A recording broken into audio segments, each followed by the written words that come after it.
손배꼽 인사. 안녕하세요. 안녕하세요. 위클리의 문희정입니다. 이학범입니다. 저희가 좋은 얘기보다는 좀 안 좋은 얘기를 전하게 되는 경우가 있어요. 동물과 관련해서는 특히나 좀 어쩔 수 없이 그런 부분들이 있는데, 최근에 많은 분들의 마음을 아프게 했던 사고가 있었습니다. KBS 드라마 태종 이방원에서 낙마 장면이 이제 좀 논란이 됐죠. 네, KBS 대하 드라마 태종 이방원에서 낙마 장면 촬영에 동원된 까미라는 말이 심한 부상을 입는 장면이 다 공개가 됐어요. 그래서 많은 분들이 충격을 받으셨고, 제작진도 이제 큰 비판을 받고 사과를 했지만 어쨌든 동물보호법 위반으로 고발을 당한 상태고요. 그리고 그 말은 일주일 만에 사망을 했습니다. 저희가 예전에 위클리벳에서 동물을 이용한 유튜브 방송 정말 많이 생기고 있는데, 정말 방송을 위해서 이 동물들을 학대하거나 괴롭히는 장면 사실 좀 문제 있다라는 식으로 지적한 적이 있었거든요. 네, 저희가 위클립의 38회에서 반려동물 방송이 일명 펫빵이죠. 네. 펫빵의 명함, 그리고 위클립의 254회에서 펫튜브 문제를 지적해드린 적이 있습니다. 근데 사실 이게 유튜브 방송이어서 그런가? 라고 생각했는데, 공중파 드라마에서까지 지금 이런 상황이 벌어진 거잖아요. 동물보호법 위반으로 이제 처벌을 받는 건가요? 고발을 당했는데 아직 결과가 안 나왔는데 네. 처벌을 받을 수도 있을 것 같아요. 이제 어떤 부분이 적용이 될 수 있냐면, 동물보호법 8조 동물학대 등의 금지 1항을 보면은 정당한 사유 없이 동물을 죽음에 이르게 하는 행위가 동물보호법 위반이거든요. 그리고 위반 시 최대 이제 3년 이하의 징역 또는 3천만 원 이하 벌금에 처할 수 있는데, 이 부분이 적용될 수도 있지 않을까라는 생각이 듭니다. 그런데 이번에 사실 학대를 당한 그 말이 사연이 이제 좀 알려지니까 또 다른 문제로까지 관심이 좀 확대가 되는 경향이 있었는데, 이 까미가 퇴역 경주마였어요. 네. 퇴역 경주마, 사실 저희가 일상적으로 잘 관심을 안 가지는 분야거든요. 맞습니다. 마사오에서 경주를 뛰는 경주마가 경마를 뛰고 이제 은퇴를 하면 퇴역 경주마 또는 경주 퇴역마라고 부르는데요. 그래도 나이가 네. 어리던데. 어리죠. 이게 말이 평균 수명이 한 25년, 30년인데 경주를 뛰는 한창 나이는 6살, 7살이니까요. 그 은퇴하고 나머지 삶에 대해서 사람들이 별 생각이 없었던 거죠. 그런데 이 까미가 마사회에서 고유 번호까지 가지고 있는 부산 경남 경마공원에서 마리아주라는 이름으로 뛰었던 퇴역 경주마였다는 게 밝혀진 거예요. 그래서 사람들이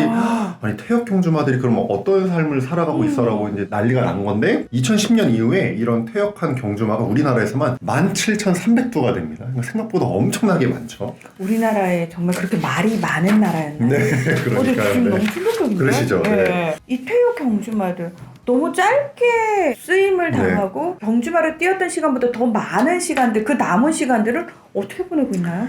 그게 문제인데, 일부 친구들은 번식용이나 아니면 승마용으로 이제 가게 되고요. 용도가 전환된다고 표현하는데, 이런 친구들을 제외하면은 이제 말고기용으로 도축되는 경우가 제일 많고, 그다음에 반려동물 사료 제조에 또 활용하겠다 뭐 이런 방안이 발표가 돼서 논란이 된 적도 있고 합니다. 지금 말씀하신 그런 경우도 다 충격적이긴 한데, 얘들이 그 이후에 어떻게 됐는지 알 수 없는 경우도 상당히 많다면서요? 네, 마주들의 신고에 의존을 하는 거예요. 마주가 신고를 안 하면 이게 파악이 안 되는 겁니다. 그래서 2016년에 파악되지 않은 경우가 5%였다가 2020년에는 22.5%까지 늘어났습니다. 그러니까 사실은 이 친구들이 지금 어떻게 활용이 되고 있는지, 또 어떻게 악용이 되고 있는지 우리가 추측밖에 할 수 없는 상황이죠. 그럼 마주들 입장에서는 굳이 의무적으로 해야 될 이유가 없으니까 안 하는 추세가 네. 지금 점점 증가를 하는 그렇죠. 건데, 자, 이 까미 사건을 계기로 이제 많은 분들이 경주마를 뛰던 아이들 그 이후의 삶에 대해서도 우리가 관심을 가져야 돼 하고 있는데, 퇴역 경주마들의 어떤 삶이라든지 복지를 위한 대책이 있기는 있나요? 있기는 있습니다. 잘 시행이 되는 진짜? 게 중요한데, 일단 네. 마사회에 말복지위원회가 신설이 됐고, 최근에 경주 퇴역마 가이드라인이 발표가 됐습니다. 그리고 마사회가 중장기 전략 5대 목표를 세웠는데, 그 5대 목표 중에 하나가 경주마 생애주기 복지 지원, 태어나서 죽을 때까지 복지를 지원하겠다는 내용인데, 사실은 마사회 혼자만의 노력으로는 저는 안 될 거라고 보고, 정부나 또 국회도 같이 노력을 해야 된다고 생각을 합니다. 무엇보다 시청자 입장에서는 드라마 속에서 말 많이 만나거든요.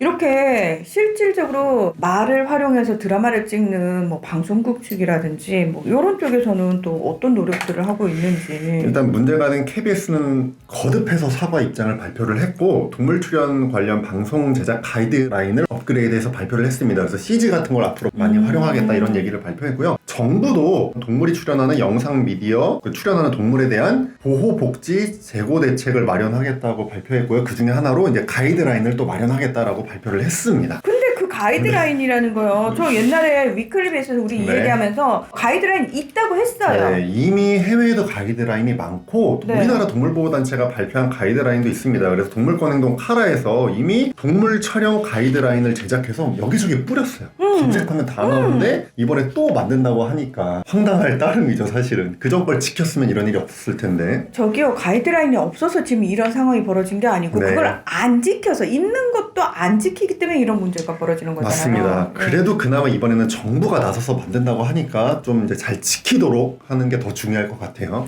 반려동물을 키우는 반려인들은 사실 내 아이 이외에도 사실 동물에 대해서 관심이 전반적으로 많거든요. 그래서 드라마 볼 때도 저 역시도 수의사의 참관 아래에 철저하게 동물보호법을 준수하면서 촬영을 하였습니다라는 그 뒤에 자막이 나오는 그런 드라마도 있거든요. 그거 네. 보면 약간 안심이 되는 맞습니다. 그런 네. 경향이 있거든요. 우리 모두가 사실 감시자가 돼서 제대로 이 가이드라인을 지키는지 그리고 지키라고 압박하는 그런 분위기가 좀 형성이 될 필요가 있습니다. 네. 자, 오늘 위클리벳은 여기서 마무리하겠습니다. 함께 해주셔서 고맙습니다. 감사합니다.